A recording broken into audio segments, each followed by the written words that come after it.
Bom, como nós estávamos falando, né, aqui está, né, o nosso quadro sobre o assunto das duas casas de Israel, né?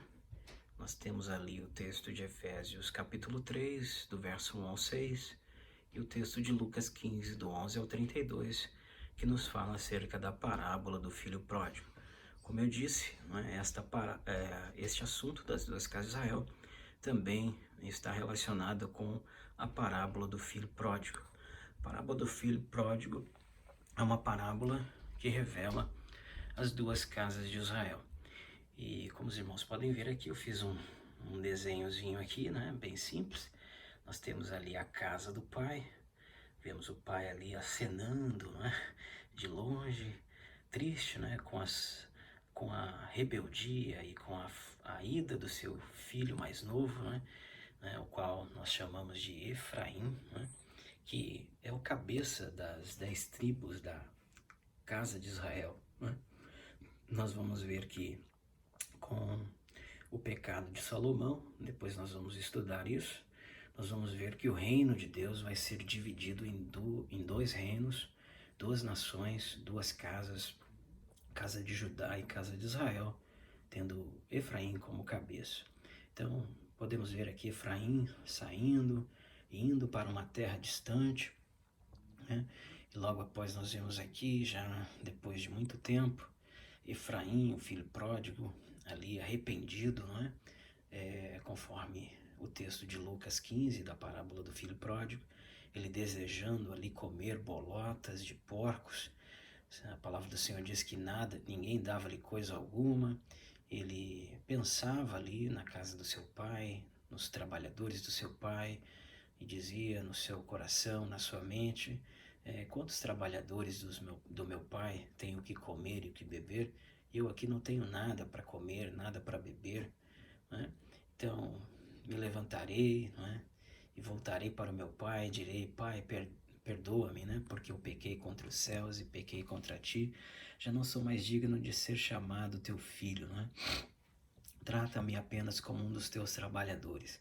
E quando ele realmente tomou essa decisão, né, nós vemos aqui o caminho de volta de Efraim, e aí nós já vemos o tempo da volta de Efraim na plenitude dos gentios, um tempo no qual nós compreendemos através de enigmas da palavra de Deus como sendo um período de 40 jubileus, só lembrando que esses 40 jubileus eles estão relacionados com todo o período da graça, somados com os 7 anos da grande tribulação.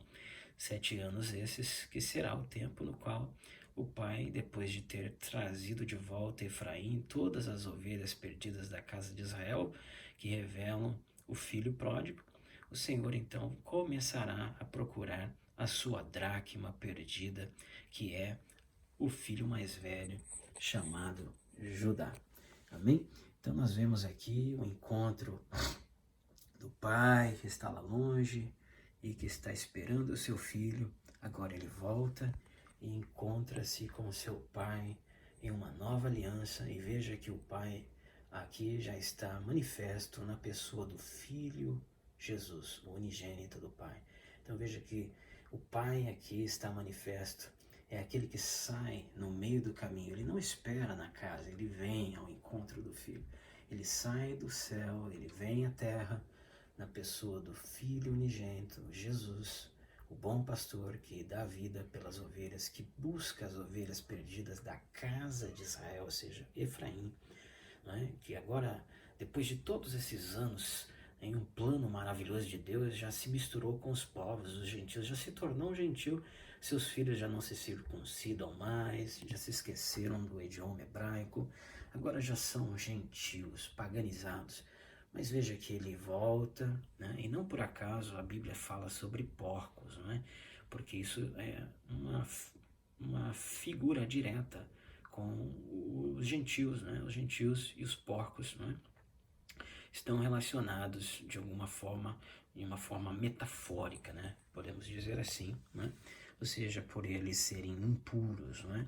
Então veja que a palavra do Senhor vai nos dizer que então há esse encontro maravilhoso no qual o pai, por meio do seu filho, encontra-se com Efraim, com o filho pródigo, arrependido, humilhado, desejando apenas ser conhecido como um trabalhador do pai. Mas veja que por meio do seu filho Jesus, o pai lhe diz: meu filho, tu estavas morto e agora estás vivo, estava perdido e agora foi achado. Traga-me aí a melhor roupa, traga-me um novo anel, calçado novo, mate aí também o bezerro cevado, nós vamos dar uma grande festa, E aí você conhece a história, sabe muito bem que o irmão mais velho estava longe, apenas trabalhando no campo, longe da casa, embora ali estando com o pai todos esses anos. Diz a palavra que ele estava do lado de fora, não ficou nada feliz com a notícia da chegada do filho e principalmente com o fato de que lá na casa do pai estava acontecendo uma linda festa, Nós vamos abordar mais sobre esse assunto daqui a pouco e vamos ver que Judá, na verdade, ele é a dracma perdida, que a palavra de Deus nos diz também nesse texto de Lucas 15, que depois que o Senhor ele encontra a 100ª ovelha perdida, que é Efraim, ele vai procurar então a dracma perdida dentro da casa, que é a casa de Judá. Então, irmãos, nós vamos agora abordarmos aqui, vamos falar sobre este plano lindo, maravilhoso, E aí passamos aqui, vemos Abraão, Isaac, Jacó, Efraim, E aí vamos falar um pouco sobre isso, vamos finalizar, amém?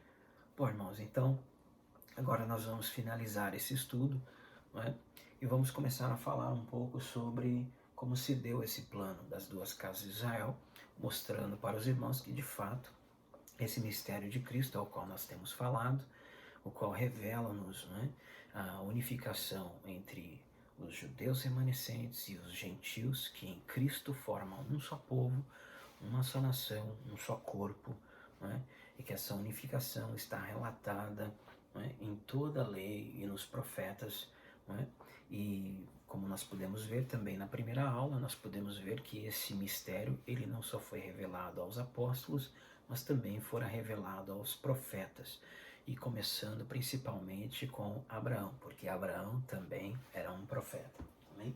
Mas vamos aqui primeiramente falar sobre o texto de Gênesis capítulo 9, do verso 25 ao 27, porque nós temos aqui a primeira manifestação do que seria essas duas casas de Israel, quando Noé, após ali se embriagar e seu filho mais novo, Cão, ter ali visto a sua nudez, Noé ele profere uma palavra de bênção para Sem e uma palavra de maldição para Cão.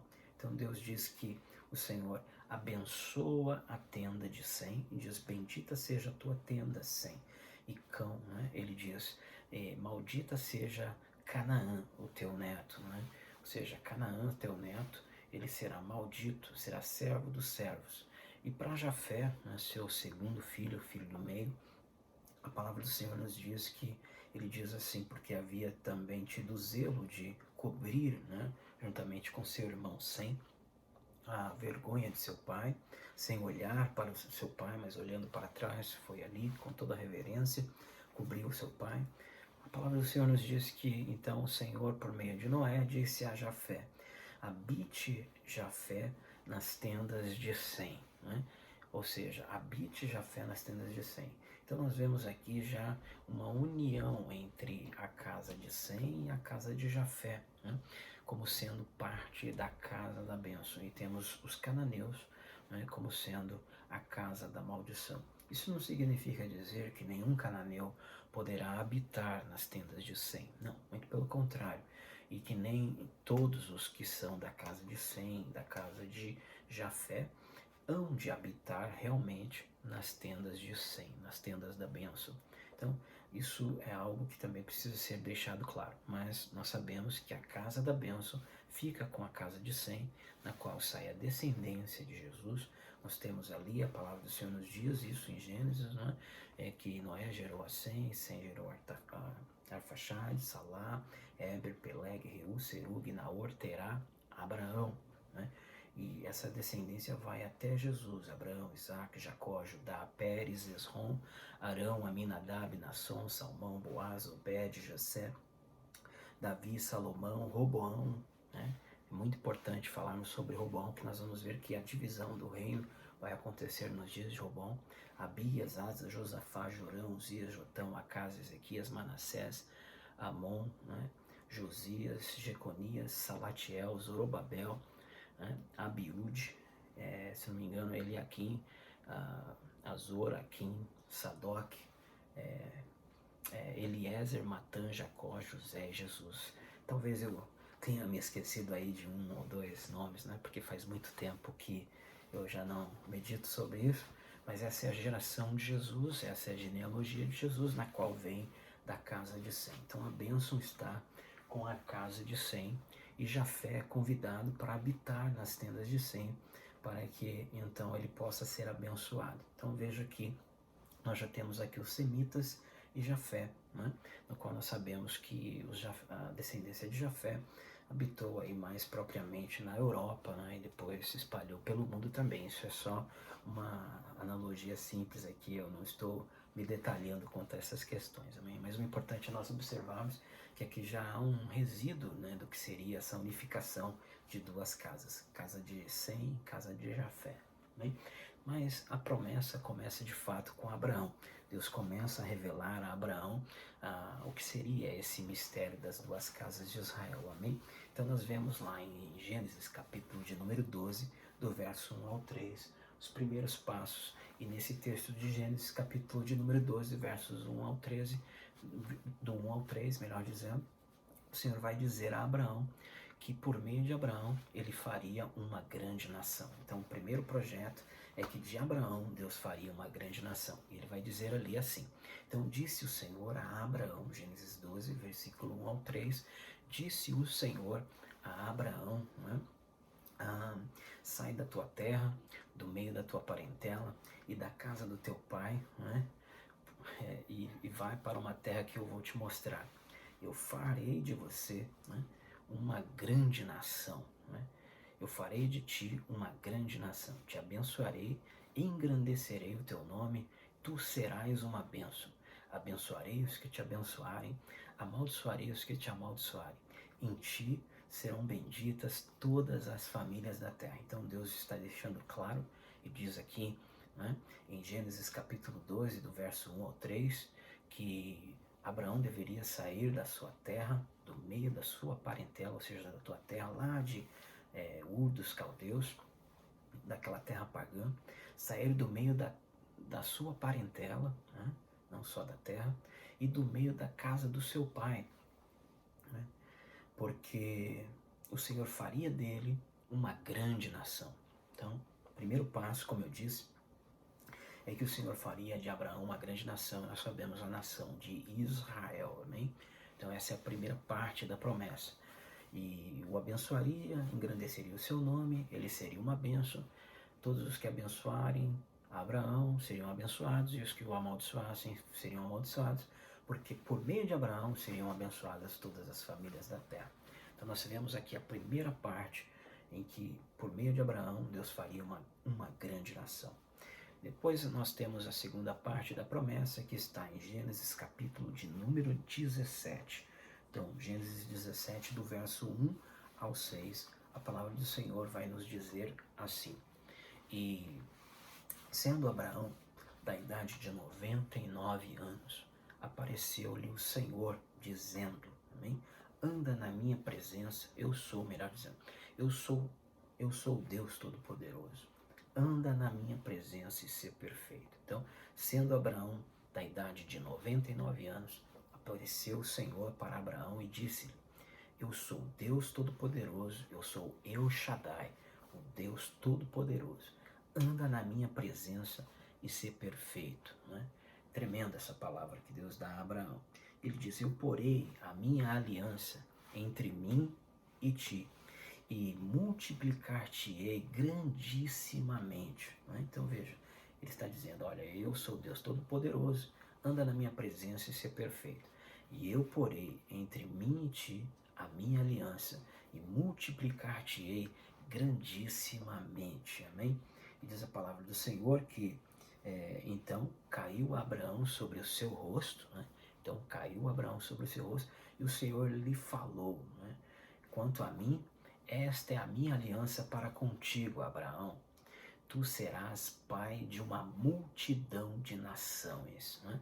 Então veja que eu estou cometendo um erro aqui desde quando eu comecei a falar sobre Abraão, que na verdade, desde o capítulo 12, o Senhor chama Abraão de Abrão. O nome de Abrão ainda era Abrão, não Abraão. Né? Então ainda Deus está falando com Abrão e não com Abraão. Amém? Então ele está dizendo, olha, com 99 anos de idade, o Senhor aparece a Abrão, né? e fala com Abrão, dizendo, eu sou Deus Todo-Poderoso, anda na minha presença e seja perfeito, né? Porque eu porei a minha aliança entre mim e ti, multiplicar-te-ei grandissimamente. Né? Enquanto ele falava isso, diz a palavra que Abraão caiu sobre o seu rosto em terra, né? E o Senhor lhe falou, dizendo, quanto a mim, esta é a minha aliança contigo, Abraão. Né? Esta é a minha aliança contigo. Eu vou fazer de ti, né? Vou fazer de ti uma multidão de nações. Né? Essa é a minha aliança contigo, né? Disse o Senhor a Abraão. Quanto a mim, eis aqui a minha aliança contigo. Tu serás o pai de uma multidão de nações. E aí ele diz, né? Tu não te chamarás mais Abrão, mas a Abraão será o seu nome, porque sobre pai de muitas nações eu te tenho posto. Então veja que nessa segunda fase aqui da promessa, do plano, desse mistério de Cristo, das duas casas de Israel, Deus então está dizendo para Abraão, que ele não será apenas o criador, ou melhor dizendo, o pai de uma nação, melhor dizendo, não o criador, o pai de uma nação, né? Porque Abraão, na verdade, significa pai exaltado, e Abraão, pai de multidão de nações, multidões de nações, né? Então, Deus está dizendo para Abraão que ele não seria apenas pai exaltado, pai de uma só nação, mas que ele seria Abraão, ou seja, Abraham em hebraico, eu acredito que é assim que se fala, né? Então ele seria pai de uma multidão de nações. Então Deus agora está dizendo para Abraão que de fato esse era um projeto lindo e maravilhoso, no qual ele mudaria o nome de Abrão para Abraão, para que ele pudesse se tornar pai de multidões de nações. Amém? Então agora nós vamos para a terceira parte, na qual o Senhor não só vai apenas dizer a Abraão que ele seria pai de uma grande nação, nem tampouco só de uma multidão de nações, mas ele também seria frutífero grandemente. Essa palavra frutífero vai nos trazer a revelação de algo muito importante. Então, na continuação aqui de Gênesis capítulo 17, no versículo 7 em diante, a palavra do Senhor nos diz assim, e far-te-ei frutífero grandemente, né? E de ti sairão nações e reis procederão de ti. Amém? Então o Senhor está dizendo aqui no versículo de número 7 do capítulo 17, que o Senhor faria de Abraão frutífero grandissimamente, faria surgir de Abraão nações e reis procederiam de Abraão. Então veja, a palavra inclusive quando se fala nações aqui no hebraico é goi, amém? Que é gentios, nações. Então veja que a palavra gentil aqui já está implícita desde o início das promessas, que está deixando-nos claro aqui o Senhor, é que o Senhor estaria por meio de Abraão, fazendo de Abraão pai de uma nação, né? Apenas uma, Israel, não, mas também pai de multidões de nações, multidões de gentios, né? Então Abraão, de fato, seria aquele que abençoaria todas as famílias da terra, não é?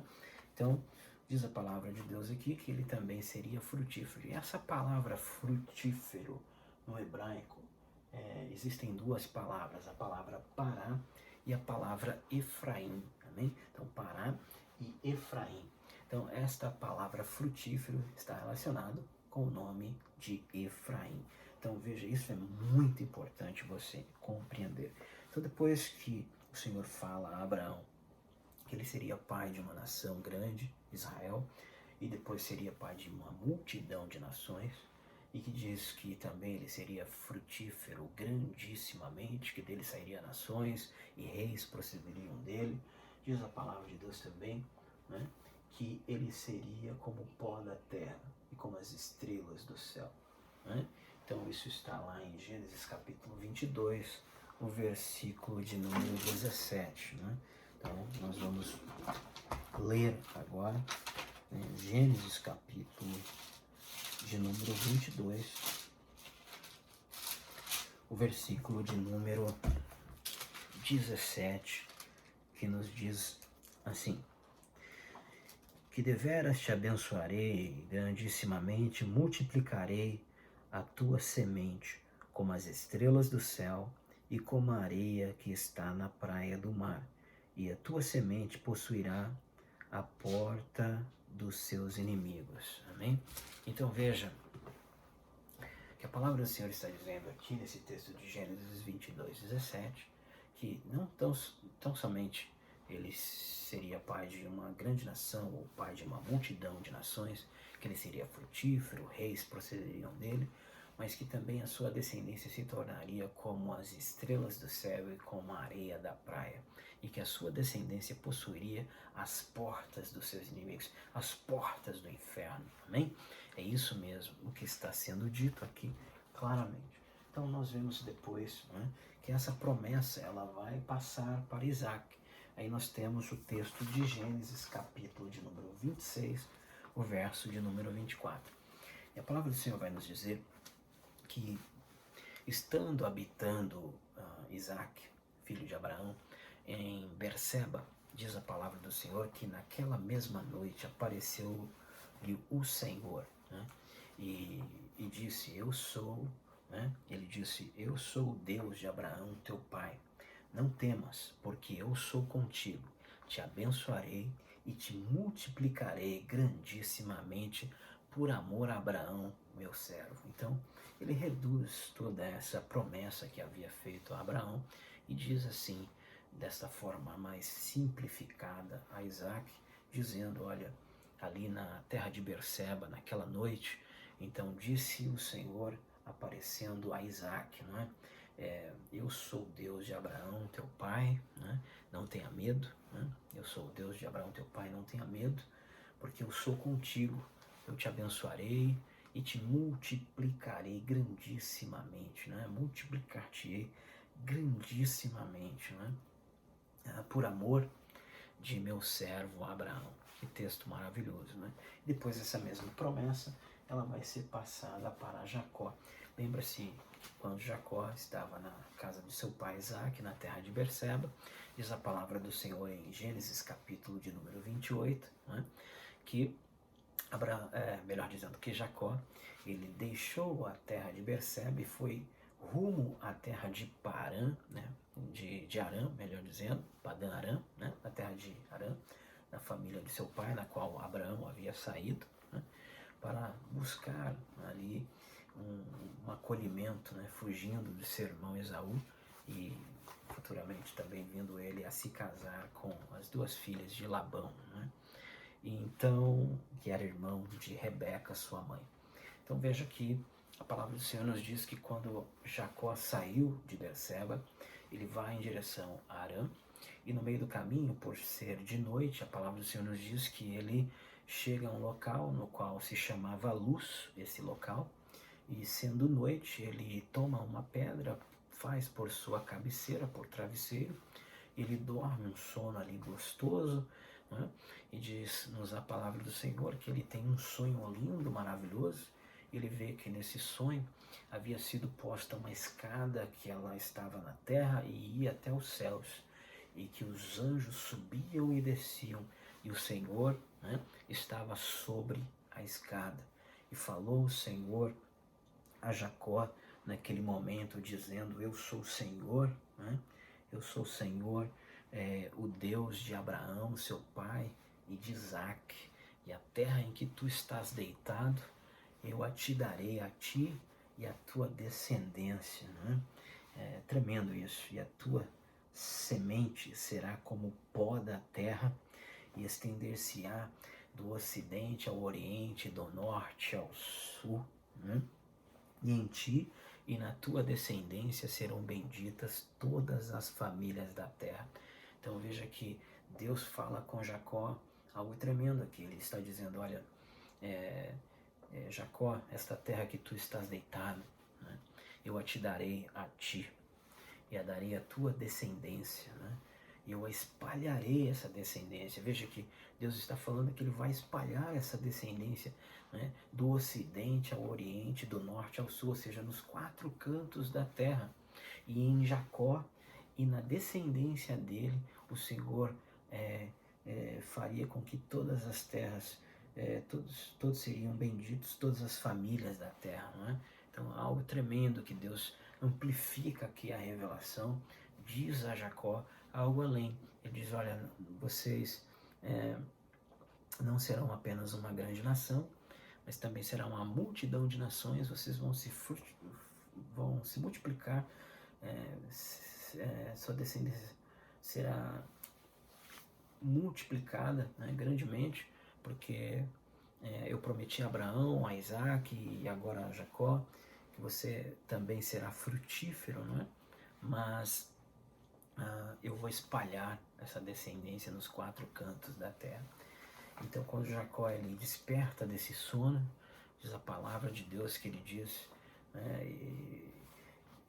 quão formoso, quão maravilhoso é esse lugar não é outro senão as portas do céu, não é? Aqui não é outro lugar senão a casa de Deus, aqui está a porta do céu, né? Eu não sabia, né? E diz ele que ele toma aquela pedra na qual ele havia usado por travesseiro, ele toma ali um frasco de azeite, e ele derrama ali sobre aquela pedra, e ele diz que se o Senhor guardasse nessa viagem que ele estava fazendo, em paz o trouxesse de volta para aquela terra, para a terra do seu pai, né? Então, ele edificaria aquela pedra como uma coluna, né? Como uma casa para Deus, né? Algo tremendo, uma casa para Deus, e naquele lugar ali, ele diz que se o Senhor fosse com ele, ele chamaria aquele lugar de casa de Deus, né? E de tudo que o Senhor lhe desse, certamente ele daria o dízimo. E aqui é uma revelação tremenda. Eu sei que muitas pessoas vão interpretar isso de modo literal, mas nós precisamos compreender que as Escrituras, elas nos querem revelar coisas muito maiores, muito mais profundas, coisas espirituais, de modo que eu não vou entrar agora nessa questão, mas eu quero já adiantar dizendo para você que quando Jacó fala aqui sobre acerca do dízimo que ele vai trazer para Deus, na verdade ele está falando de algo muito maior, né? Você veja que na história aqui, né, narrada, você vai olhar e você não vai encontrar Jacó voltando para esse lugar e dando dízimos ali, mas você vai compreender futuramente com um pouco mais de conhecimento, e quando a palavra do Senhor está falando ali sobre esse momento que Jacó está realizando, é algo espiritual, totalmente espiritual, que está sendo feito ali, e que por meio das gerações, da descendência de Jacó, né? Jacó como sendo Israel, a nação de Israel, né? Que agora se tornaria multidões de nações, né? O Senhor então está querendo nos falar que Jacó, ou seja, Israel, daria para Deus sempre as primícias, sempre as primícias. Então o dízimo está relacionado com primícias. Então as primícias, né, Jacó daria para Deus. Isso é algo que nós vamos falar em outra aula, amém? Mas vamos aqui darmos continuidade sobre esse assunto maravilhoso, o qual o Senhor está nos falando. Então o Senhor ele vai nos dizer, né, nesse assunto ainda de Jacó, no capítulo 35, quando Jacó está saindo, né, depois, eu acredito que depois de 20 anos mais ou menos, que ele esteve na casa de Labão e que Deus o prosperou, e agora o anjo do Senhor aparece para Jacó e diz para Jacó: eu sou o Deus, né, que te apareceu lá em Betel, né, e que você fez voto, né, sai agora dessa terra, volta para a terra dos seus pais, né? Então Jacó ele toma sua família, toma todas as suas riquezas e volta. E aí então ele está agora lá na terra exatamente que ele estava, onde ele teve o sonho, naquele local que se chamava Luz e agora se chama Betel, né, casa de Deus. E o Senhor aparece para ele e diz assim: eu sou o Deus Todo-Poderoso, eu sou El Shaddai, frutifica e multiplica-te. Uma nação e multidão de nações sairão de ti, e reis procederão de ti, e te darei a ti a terra que tenho dado a Abraão e a Isaque e a tua semente. Então veja, eu sou o Deus Todo-Poderoso, frutifica e multiplica-te em uma nação, mas não só em uma nação, em multidões de nações.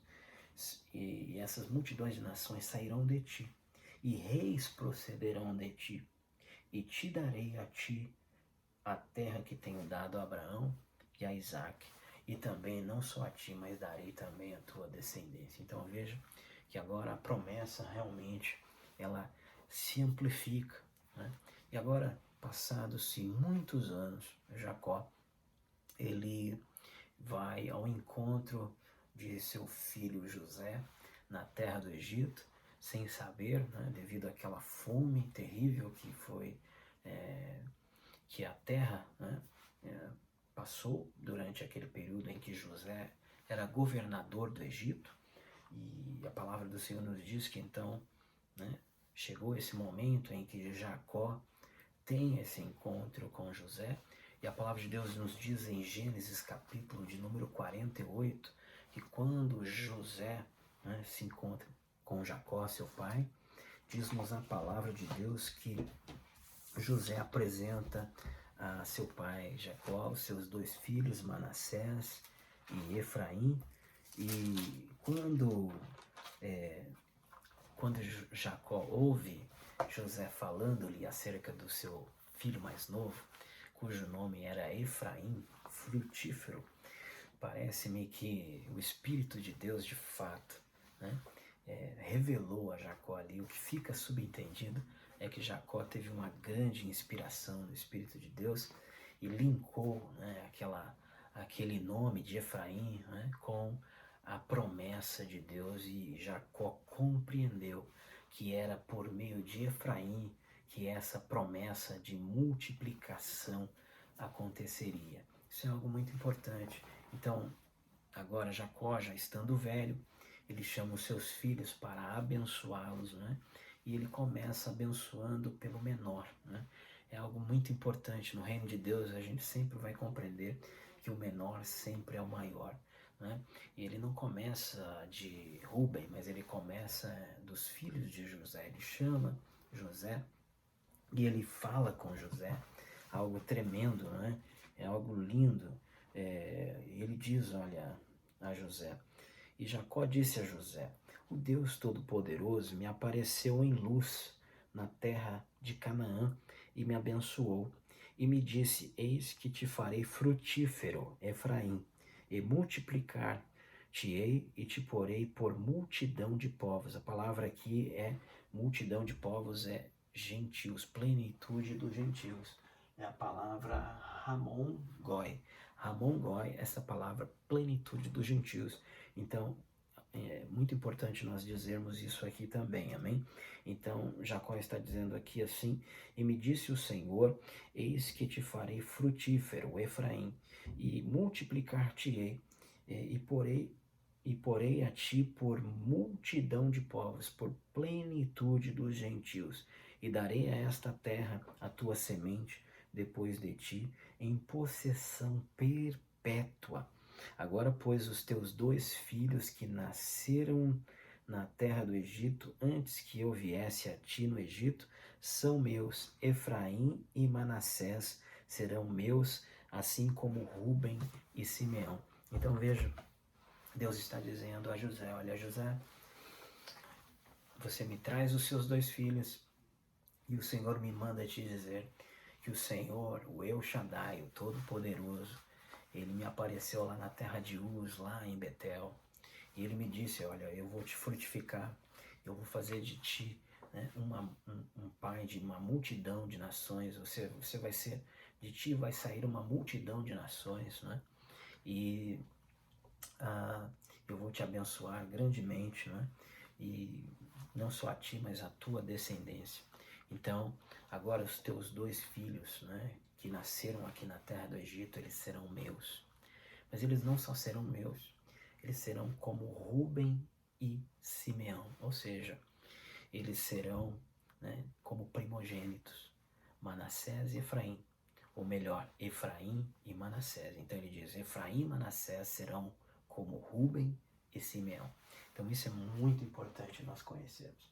Então, diz a palavra de Deus no versículo de número 16, que o nome de Jacó estaria sobre esses dois meninos, Efraim e Manassés. Ele diz, olha, e porei o meu nome sobre Efraim e Manassés. O meu nome, o nome de meu pai Isaac e o nome de Abraão estarão sobre esses meninos, não é? E quando os filhos de Israel forem abençoar alguém, não é? Vão abençoar, não é? Com a bênção de Efraim e Manassés. Assim se abençoe, né, os filhos de Israel com a bênção de Efraim e Manassés. É algo muito tremendo. Então Deus está fazendo com que esta promessa possa se cumprir. E nós vemos aqui um plano lindo, maravilhoso, né, que começa com Abraão, Isaac, Jacó e agora chega em Efraim. E a palavra do Senhor nos diz que então Jacó, ele cruza as mãos, né, abençoa com a mão direita Efraim, o menor, e com a mão esquerda a Manassés. José não entende, diz para o pai não fazer assim, mas o pai Jacó diz a José, não, meu filho, né, eu sei o que eu estou fazendo, não é? Manassés também será um povo e ele será grande, mas Efraim será maior do que ele, porque sua descendência será uma multidão de nações, ou seja, será a plenitude dos gentios. Amém? Ele vai ser frutífero, né? Ele vai frutificar e dele vai proceder multidão de nações. E isso está no versículo 19 do capítulo 48 que nós estamos lendo, né? Já no versículo de número 22, né, a palavra do Senhor nos diz, né, melhor, no versículo de número 16, diz a palavra de Deus que eles vão se multiplicar como peixes sobre a terra, né?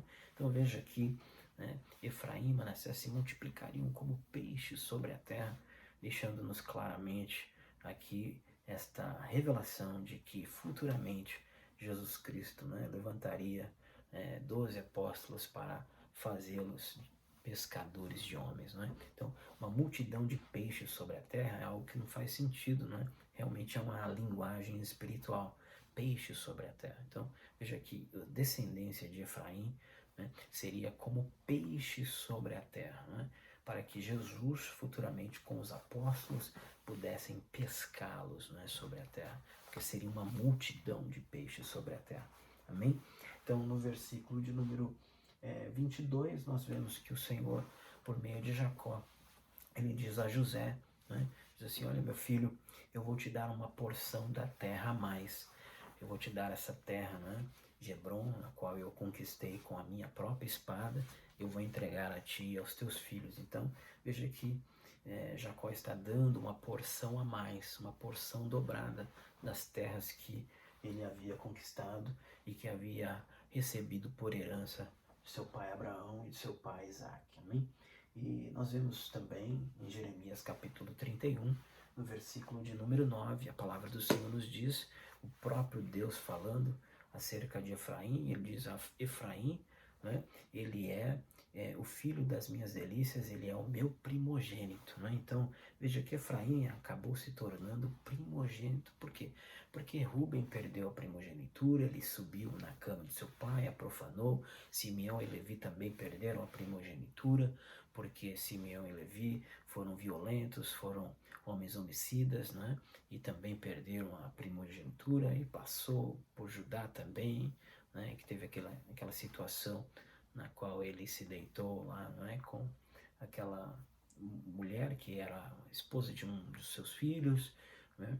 E assim foi por diante. E aí a palavra do Senhor nos diz então que Deus chama José e por meio de seus dois filhos, aos quais ele agora adota para si, ele dá essa primogenitura, né, a José. Na verdade, por meio de José, ele a entrega a Efraim.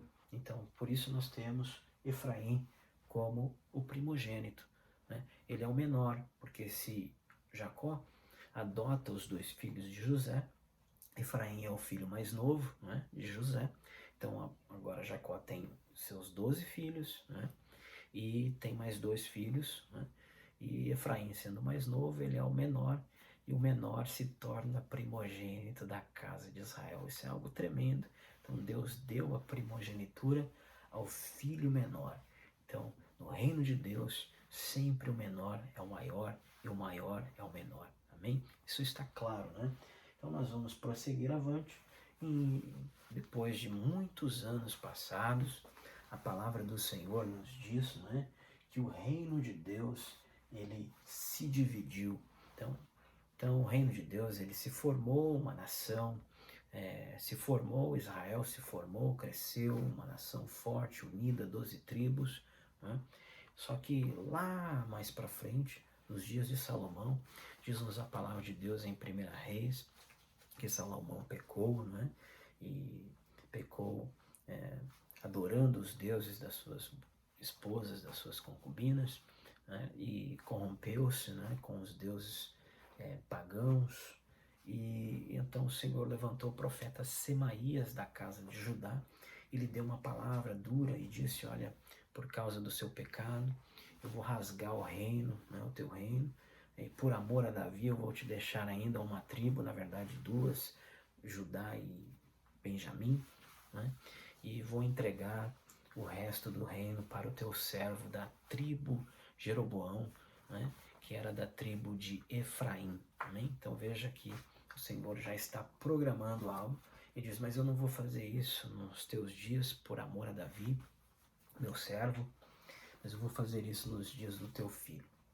Então a Bíblia diz que Roboão, filho de Salomão, ele passa a reinar, e nós vemos aí o episódio no qual a palavra do Senhor nos diz, que está registrado em 1 Reis capítulo 12, em que Roboão, ele toma uma decisão drástica, na qual o reino de Deus vai se dividir em duas casas. É aqui que nós começamos a falar sobre esse desfecho, esse desenrolar desta promessa gloriosa das 2 casas de Israel. Amém? É algo muito lindo. Nós vamos ver que, né, essa atitude de Roboão, né, ou essa atitude também de Salomão, ela está relacionada com a parábola do filho pródigo. Porque na parábola do filho pródigo nós temos, né, o filho pródigo deixando a casa do pai, a gente não entende muito bem qual é a razão pela qual, né, o filho pródigo ele toma essa decisão de deixar a casa do pai e ir para uma terra distante, mas conhecendo a mensagem dos profetas, nós vamos observar que na verdade, né, o que aconteceu com Efraim ou com o filho pródigo é que o filho pródigo ele tinha inveja ou ciúmes do seu irmão Judá, não é? E nós vamos entender isso claramente. E o irmão mais velho, que era o irmão Judá, né, ele oprimia o seu irmão mais novo, o qual passou a se chamar por nós na parábola do filho pródigo de filho pródigo, né, mas que na verdade era Efraim. Então havia uma desavença entre Efraim e Judá. Efraim, como sendo o filho mais novo, invejava e tinha ciúmes de Judá. Isso está claramente dito em Isaías, né? Isaías, no capítulo de número 11, no versículo de número 13, diz-nos a palavra de Deus que Efraim invejava Judá e Judá oprimia Efraim. Nós vemos isso na narrativa da palavra de Deus, porque Judá foi escolhido para ser aquele no qual o cetro do reino estivesse sobre a casa de Judá. Então, ou seja, desde Jacó, né? Jacó, quando chamou Judá e foi abençoar a Judá, ele disse: olha, Judá, tu és um leão, né? E em ti ficará o cetro, né? O cetro de rei permanecerá contigo até que venha Siló, até que venha o Cristo, né? Então, Deus havia escolhido a casa de Judá para reinar sobre Israel, né? Então, Judá reinava sobre Israel. Nós vemos que a casa de Judá estava unida com com a tribo de Benjamim. Então veja que na tribo de Benjamim nós tivemos o rei Saul, e depois na tribo de Judá nós tivemos o rei Davi, depois o rei Salomão E aí nós tivemos depois o reino dividido logo após o rei Salomão. Amém? Então veja que desde os dias de Salomão, a palavra de Deus nos diz em 1 Reis capítulo 12 que Salomão oprimia os filhos de Israel, da casa de Israel, oprimia as tribos, né, da casa de Israel. Salomão oprimia Efraim, oprimia as 10 tribos, né? Ele fazia com que eles trabalhassem arduamente, não é? Então era uma opressão, de fato. E quando Roboão, seu filho, ele assume o reinado, diz a palavra do Senhor que as tribos da casa de Israel, não é? Elas se achegaram a Roboão e disseram: olha, veja que vocês alivia aí o fardo, o nosso jugo, né, que o seu pai, o rei Salomão, tem colocado sobre nós. Nós estamos cansados dessa opressão, estamos cansados desse jugo, desse fardo pesado, né? Então a palavra do Senhor nos diz que Roboão foi consultar os jovens, ao invés de consultar os sábios, né, os anciãos, ele foi consultar os jovens. Ele disse: olha, a casa de Israel, né, Efraim está aí reclamando, né, que o jugo do meu pai era um jugo pesado, né, e o que eu devo fazer? E diz-nos a palavra do Senhor que foi assim que Roboão lhes falou. Ele falou conforme o conselho dos jovens, dizendo: meu pai, o rei Salomão, agravou o vosso jugo, porém eu ainda aumentarei o vosso jugo.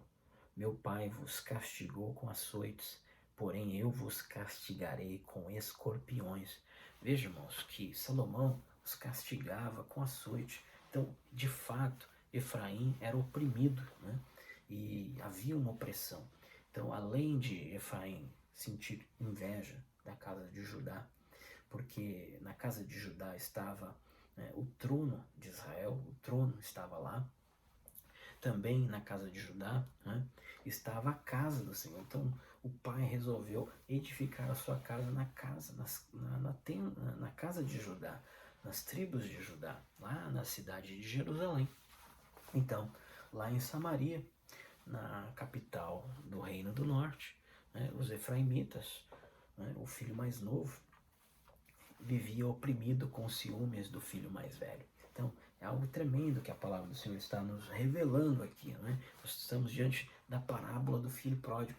Eis a razão pela qual, né, o filho pródigo decidiu sair da casa do pai, porque ele tinha ciúmes. E isso está, de fato, dito em Isaías, capítulo de número 11, no verso 13, e até um texto profético que nos fala acerca do fim dessa opressão e dessa inveja da casa de Efraim para com a casa de Judá. Então, Isaías capítulo 11, versículo 13 nos diz assim: e afastar-se-á a inveja de Efraim e a rivalidade ou a inimizade da casa de Judá será cortada fora. Efraim não invejará mais a Judá e Judá não oprimirá mais a Efraim. Então veja que nós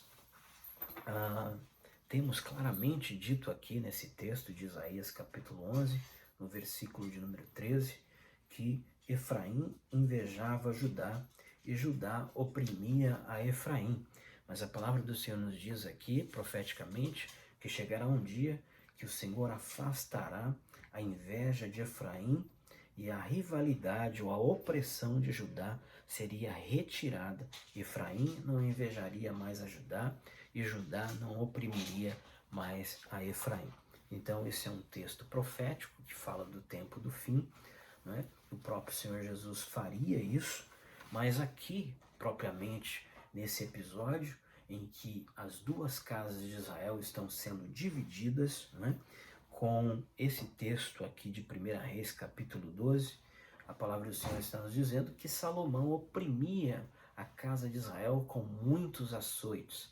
E a palavra do Senhor está nos dizendo também que seu filho Roboão, o rei Roboão, que estava prestes a assumir o reinado, diz-nos a palavra que ele deu essa resposta à casa de Israel, a qual clamava por alívio, aclamava ao filho de Salomão para que ele pudesse, ao reinar sobre eles, aliviar o jugo opressor de seu pai Salomão. Mas ele vem com a resposta, né, que por meio do conselho dos jovens, né, os seus amigos lhe haviam dado. Ele disse: olha, meu pai, né, ele vos castigou com açoites, mas eu vos castigarei com escorpiões.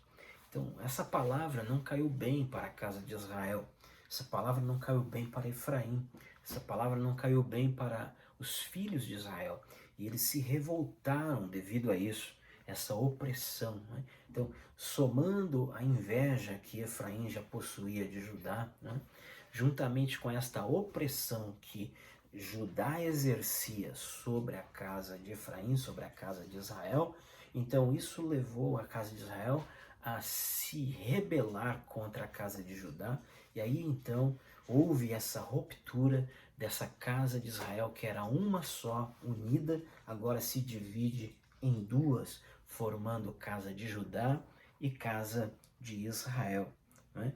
E a palavra do Senhor nos diz, né, a palavra do Senhor nos diz que foi o próprio Deus quem tinha feito isso, né? Diz no verso de número 15 do capítulo 12 de 1 Reis: o rei, porém, não deu ouvidos ao povo da casa de Israel, porque essa revolta havia acontecido por intermédio do próprio Deus. Foi o próprio Deus que havia feito isso. E o Senhor tinha dito isso pelo ministério do profeta Aías, o Silomita, o qual disse a Jeroboão, né, quando esse encontrou-se com Jeroboão, rasgando a sua veste nova em 12 pedaços, dando 10 pedaços para Jeroboão, o efraimita, e ficando com 2, e dizendo a Jeroboão assim: rasgará o Senhor o reino de Israel e dará 10 tribos para ti, Jeroboão. Então, diz-nos a palavra que então o rei Roboão, filho de Salomão, né, ele agiu assim, dizendo que oprimiria ainda mais a casa de Israel, né, e não aliviaria, os oprimiria com escorpiões. Por quê? Porque essa era uma obra que o próprio Deus estava fazendo. Veja que Deus havia feito isso. Então, a casa de Israel partiu, e então Roboão, insistindo, querendo que eles ficassem debaixo do seu jugo, preparou um exército para ir atrás das tribos de Israel, para forçá-los a servi-lo. Então Deus levanta agora o profeta Semaías, que era o profeta da casa de Judá, que havia profetizado ao seu pai Salomão. E então ele diz: olha, não desça para essa guerra, Roboão, né? Não vá atrás da casa de Israel, porque foi eu, Senhor, quem fiz isso. Então veja que a palavra do Senhor está deixando claro que o próprio Deus havia feito isso. Ou seja, Efraim, o filho mais novo, o filho pródigo, chega para o pai e diz: ó pai, eu não quero mais ficar aqui nessa casa, estou cansado dessa opressão, o meu irmão Judá me oprime todos os dias, né? Além disso, tem o fato que você edificou a sua casa, né, aí na tribo de Judá, lá em Jerusalém, né? O Senhor decidiu fazer a tua casa lá, e o trono de Israel também está com Judá. Então havia essa inveja de Efraim, somado à opressão que Efraim, por ser Judá, por ser o filho mais velho, exercia sobre Efraim. Então levou a Efraim a se revoltar contra o seu pai, contra o seu irmão, e disse: olha, eu não quero saber de mais nada, eu agora vou embora, vou para as nações, vou fazer a minha vontade, né? Então o pai disse a ele, né, se você quer a sua herança, meu filho, então tome a sua herança e vá, né? Então o pai, com um coração triste, né, deixou seu filho mais novo partir para uma terra longínqua. A palavra do Senhor vai nos dizer, irmãos, que Efraim, né, as 10 tribos de Israel, começou a se misturar com os povos, depois foi cativa na Síria, né? E depois da Síria nunca mais voltou para a terra de Israel.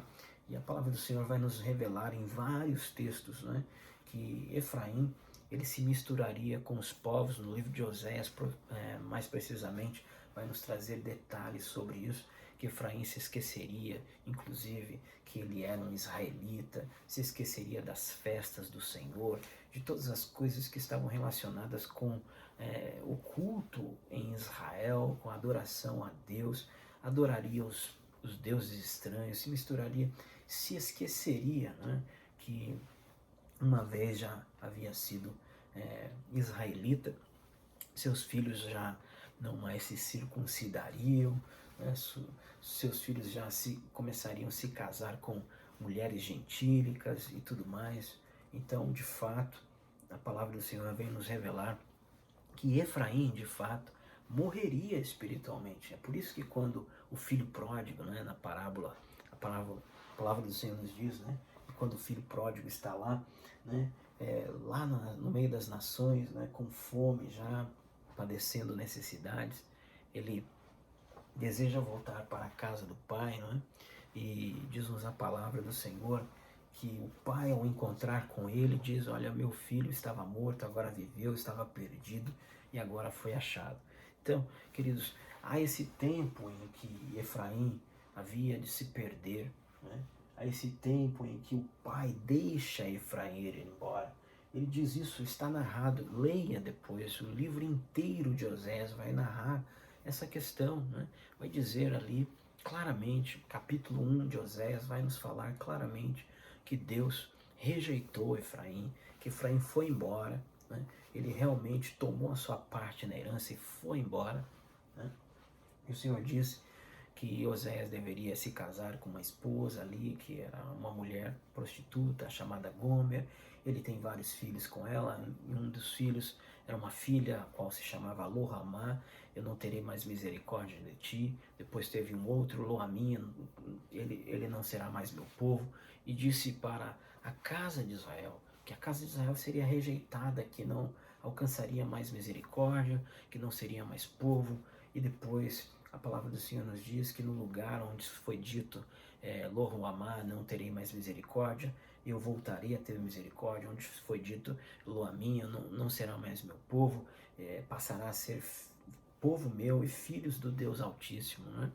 Então, a palavra do Senhor é clara, dizendo claramente que esse projeto de Deus de fazer, né, com que Abraão, Isaac e Jacó se transformassem em uma multidão de nações, né, e abençoasse todas as famílias da terra, passaria por meio de Efraim.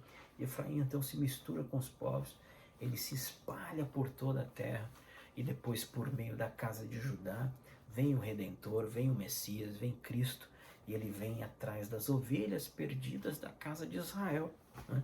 É algo que muitos de nós evangélicos ainda não entendemos, né? Pensamos que Jesus ele veio para os judeus, mas os judeus não quiseram, então depois ele vai atrás dos gentios. Mas na verdade, de fato, a salvação, o evangelho é o poder de Deus para a salvação de todo aquele que nele crê, primeiro do judeu, depois do grego, né? É isso que Paulo diz em Romanos, né? Acho que capítulo de número, não me falha a memória, 1, versículo 11, não me lembro agora exatamente, 1, versículo 16, não me lembro exatamente agora, mas o que nós temos que entender é que Jesus ele veio para os seus quando ele nasceu na terra de Belém, na Judéia, mas os seus não receberam, ele fugiu para o Egito e depois voltou, e quando ele voltou para a Galiléia dos gentios, para a Galiléia das nações, atrás das ovelhas perdidas da casa de Israel, ou seja, das 10 tribos perdidas, né? Ele envia os seus apóstolos, principalmente o apóstolo Paulo, para buscar essas ovelhas perdidas da casa de Israel. É muito importante nós compreendermos isso. Outra coisa que nós precisamos compreender também, né, eu quero deixar claro aqui, é que nós, gentios, nós só entramos, né, na aliança por meio da casa de Israel. Porque veja, em Jeremias capítulo 31, no versículo 31 ao 33, diz-nos a palavra de Deus que a nova aliança ela foi feita para a casa de Judá e para a casa de Israel. Então, farei uma nova aliança com a casa de Judá e com a casa de Israel, e colocarei a minha lei dentro dos seus corações. Então, como é que nós entramos na nova aliança? Nós entramos por meio da casa de Israel. Esse é o grande mistério, amém? É por isso que Tiago, ele escreve a sua carta às 12 tribos dispersas, a todos esses, o Israel que está perdido, não é? Não só a casa de Israel, mas também a casa de Judá também estava perdida, não é? Então ele envia essa carta, né, para as 12 tribos dispersas. Nós vemos que o apóstolo Paulo deixa claro que nós, gentios, né, nós somos a casa de Israel, que estamos voltando para o Senhor, né? E o Senhor está tendo misericórdia de nós e está nos dando a oportunidade novamente de sermos povo de Deus, né? Isso é lindo, e é por isso que Paulo também vai trazer em todas as suas cartas, principalmente em Romanos, na carta aos Romanos, ele vai falar muitas vezes sobre o livro de Oséias. E ele vai associar as palavras do profeta Oséias com nós gentios, né? Nós os que estamos crendo em Cristo Jesus. Isso é algo que nós precisamos começar a compreender, amém? Então, para finalizar, né, nós vamos falar aqui nessa parte final, que então Jesus ele começa a buscar as ovelhas perdidas da casa de Israel, e nós colocamos aqui esse período, né, de 40 jubileus, ou seja, de cerca de 2.000 anos, né, 40 jubileus, cada jubileu tem 50 anos, ou seja, 40 jubileus da graça, plenitude dos gentios, em que Jesus, né, estaria trazendo de volta as ovelhas perdidas da casa de Israel, repetindo que são filhos, né, da promessa pela fé, não da carne e do sangue, né? Então depois nós temos aqui, no final desses 40 jubileus, né, nós temos aqui a última semana de Daniel, os últimos anos, né, deste período no qual o Senhor há de unificar de uma só vez as duas casas de Israel. Então, quando encerrar esse período, né, no qual a palavra do Senhor chama de plenitude dos gentios, a qual o apóstolo Paulo chama em Romanos capítulo 11, versículo 25, né, de período dos gentios, plenitude dos gentios. Quando a plenitude dos gentios entrar, então todo Israel será salvo, né? E diz esse texto de Romanos 11, versículo 25, né, que quando entrar toda a plenitude dos gentios, então toda a Israel, assim toda Israel será salva, como está escrito: de Sião virá o libertador e desviará de Jacó toda a impiedade. Então, quando é que todo Israel será salvo? Quando de Sião Deus enviar o libertador, o qual afastará de Jacó toda a impiedade. Então, no final, quando entrar toda a plenitude dos gentios, né, então toda Israel será salva, ou seja, a casa de Judá também será salva.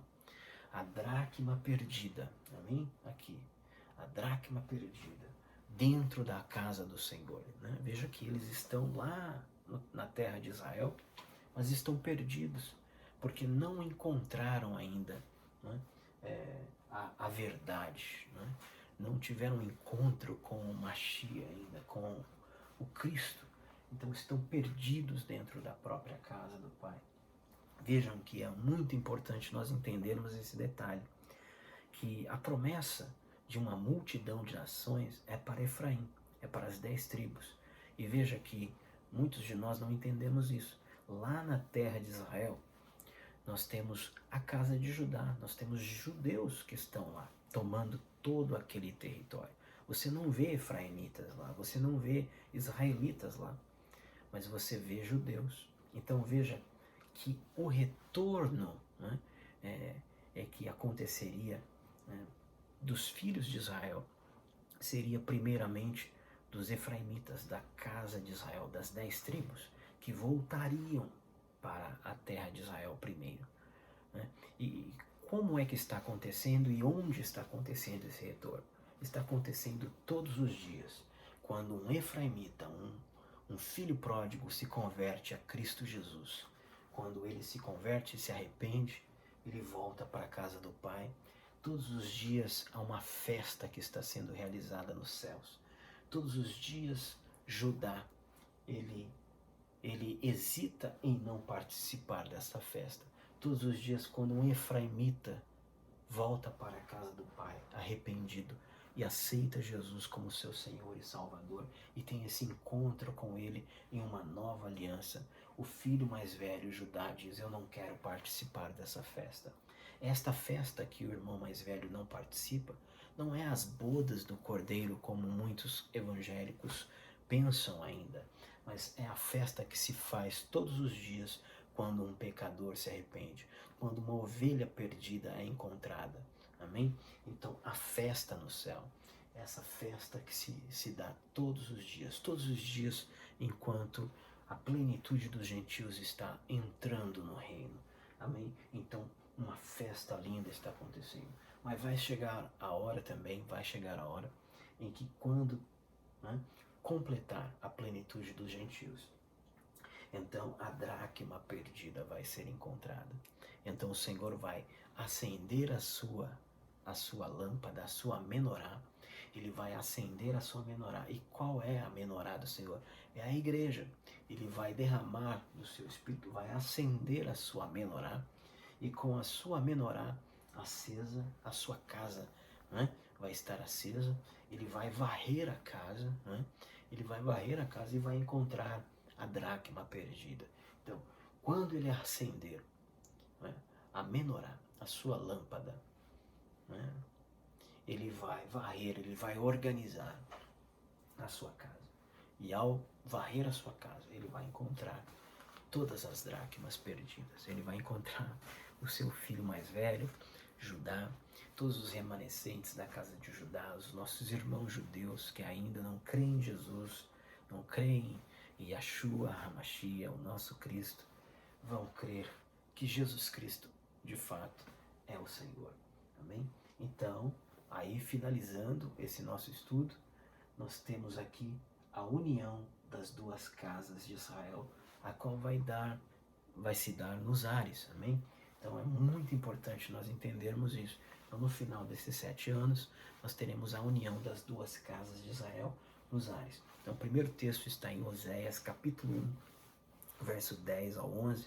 Então, diz-nos a palavra de Deus, que mas os filhos de Israel serão como a areia que está na praia, no lugar que foi dito, vós não sois meu povo, ali se lhes dirá, vós sois filho do Deus Altíssimo. Então, o versículo de número 11, diz-nos a palavra: e os filhos de Judá, deixa eu até pegar aqui o texto, e os filhos de Israel, melhor dizendo, os filhos de Judá e os filhos de Israel se congregarão juntos e constituirão sobre si uma só cabeça e subirão da terra juntos, porque grande será o dia de Jezreel, grande será o dia que Deus semeia. Então, a palavra do Senhor está nos dizendo que os filhos de Israel se tornariam como a areia da praia. E no lugar onde se foi dito, vós não sois meu povo, ali se lhes dirá, vós sois filhos do Deus Altíssimo. Então os filhos de Judá e os filhos de Israel se congregarão juntos e constituirão sobre si uma só cabeça. Então está falando de um corpo, veja, que está coerente com o texto de Efésios capítulo 2, que dos dois povos fez um só, e de dois corpos fez um só corpo. Amém? Então a palavra do Senhor está dizendo aqui que os filhos de Judá e os filhos de Israel se congregarão juntos e constituirão sobre si uma só cabeça e subirão da terra, porque grande será o dia de Jezreel, grande será o dia que Deus semeia, porque nós somos comparados aqui como uma plantação, na qual o Senhor vai colher o seu fruto, e esse fruto não é somente esses frutos os quais o Senhor vai colher, não somos nós apenas a igreja gentílica, mas também a casa de Judá, porque o arrebatamento da igreja é o mesmo arrebatamento da casa de Judá. A ressurreição da igreja é a mesma ressurreição da casa de Judá. Amém? Então isso é muito importante nós compreendermos. E eu vou citar o último texto que está em Ezequiel 37. O capítulo todo de Ezequiel 37 é riquíssimo e vai falar dessa união das duas casas de Israel, a qual se dará no dia da ressurreição dos mortos. Amém? Esse vale de ossos secos ao qual muitos interpretam que já, inclusive, se cumpriu. Não ainda se cumpriu. Ele é um texto profético para o tempo do fim. Ezequiel vê um vale de ossos secos, nós conhecemos o texto, ele diz que tem ali um exército numeroso que está sequíssimo, e ele pergunta ao Senhor, e o Senhor, na verdade, pergunta a ele se poderiam viver aqueles ossos, e o profeta Ezequiel disse, olha, tu sabes, Senhor, porque a coisa aqui está feia, são ossos sequíssimos, né? E a palavra do Senhor diz então para Ezequiel profetizar sobre os ossos, e você conhece a história, os ossos se juntam, depois vem pele, vem osso, vem nervo, vem o espírito, e daí então vem o espírito do Senhor sobre os quatro cantos, sobre os quatro ventos. Veja, o espírito do Senhor vem dos quatro ventos porque esse exército está espalhado pelos quatro ventos da terra. E aqui não está falando somente do Israel vivo, mas do Israel que também já está morto, todos os filhos de Israel. Então eles se levantam e formam um exército numeroso, grandioso. E aí então o Senhor diz, esse exército, o profeta Ezequiel, é toda a casa de Israel, ou seja, toda a casa de Israel em todos os tempos, é todo o povo de Israel no dia da ressurreição. Um grande exército, numeroso, poderoso. E aí então ele diz, no versículo de número 16 em diante, tu, pois, ó filho do homem, toma um pedaço de um galho de madeira e escreve nele para Judá e suas companheiras, ou seja, Benjamim e alguns levitas que habitavam na casa de Judá. Escreve por Judá e seus companheiros. Depois toma outro pedaço de madeira ou um outro galho e escreve nele por José e por Efraim e para toda a casa de Israel que está com José e Efraim. Ajunte os dois, né? E tornem-se ele um só na sua mão, ou seja, a vara de Judá e a vara de José, que é a mesma vara de Efraim. Junte as duas e torne uma só na sua mão. Quando te perguntarem então os filhos do teu povo, né, não nos dirás, não nos revelará o que significa estas coisas? Então tu lhes dirás, assim diz o Senhor Deus, eis que tomarei o pedaço de madeira de José que esteve na mão de Efraim e das tribos de Israel, e os ajuntarei ao pedaço de Judá, e farei deles um só pedaço, e se tornarão um só na minha mão, diz o Senhor. Eis que eu tornarei a trazer os filhos de Israel de entre as nações gentílicas, para onde eles foram, e os congregarei de todas as partes, e os levarei para a sua própria terra. Então, veja, Deus está falando claramente, né? Eis que eu tornarei a trazer os filhos de Israel de entre todas as nações gentílicas, para onde eles foram, e os congregarei de todas as partes, e os levarei para a sua própria terra de Israel. Farei deles uma só nação nos montes de Israel. Amém? E um só rei será rei deles. Nunca mais serão duas nações, nunca mais serão dois reinos. O meu servo Davi reinará sobre eles. Farei com eles uma aliança perpétua de paz. Porei no meio deles o meu santuário e habitarei no meio deles para todo sempre. Essa é a mensagem das duas casas de Israel. E que Deus possa te abençoar e que nesse dia glorioso no qual o Senhor há de levantar o seu Redentor, né, de Sião, para unificar as duas casas de Israel, de fato, enfim, quando esse dia chegar, que você esteja lá e faça parte também. Se você for um judeu, né, um Yahudim, ou você é um efraimita, um gentil, um goim que se converteu a Yeshua HaMashiach, a Cristo, não importa de onde você vem, o importante é que você se arrependa como Efraim, né? E possa voltar à casa do Pai, porque a única coisa que é necessário que nós façamos é que nós todos nos arrependamos, né? E deixemos a nossa vã maneira de viver para trás e abracemos, né, o nosso chamado como filhos do Deus Altíssimo e voltarmos para a casa do Pai, porque na casa do Pai há muitas moradas. E Jesus disse, se não for assim, eu não vou, eu teria dito, mas eu vou para a casa do meu Pai, para vos preparar lugar, para que onde eu estiver, vocês também possam estar. Amém? Então, que Deus abençoe a sua vida. Shalom, um grande abraço a todos. Até a próxima. Não se esqueça, se você gostou desse estudo, né, que você compartilhe com mais irmãos, para que outros irmãos possam também ter acesso a essas ricas informações, né, que o Senhor tem nos compartilhado. Um grande abraço a todos. Perdoe-nos pela falta de qualidade dos nossos vídeos, porque nós estamos apenas começando, amém? Futuramente, se Deus quiser, nós estaremos aprimorando a qualidade desse nosso projeto, mas eu acredito que o mais importante é o conteúdo que nós temos para transmitir para os irmãos, amém? Um grande abraço a todos, Deus abençoe vocês, amém? Até a próxima, tchau.